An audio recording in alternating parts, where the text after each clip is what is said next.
Woman hears strange sound during blizzard. Heart stops when she looks outside.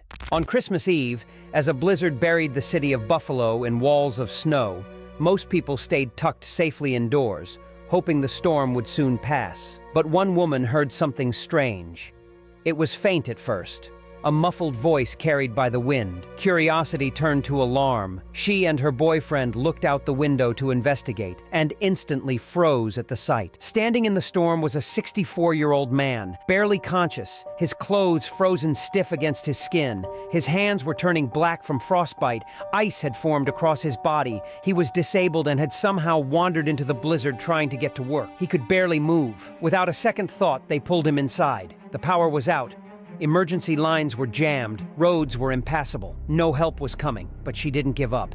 She grabbed a blow dryer and began slowly warming his body. She wrapped him in blankets and stayed by his side for hours, watching him drift in and out, his condition worsening by the minute. The frostbite was severe and his life hung in the balance. When all else failed, she turned to social media begging for help.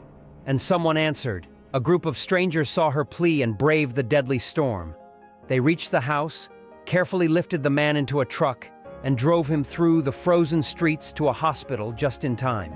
Doctors confirmed he had fourth-degree frostbite, one of the worst cases they'd seen, but he was alive, because one woman had heard his cry and refused to turn away. He wasn't just a stranger.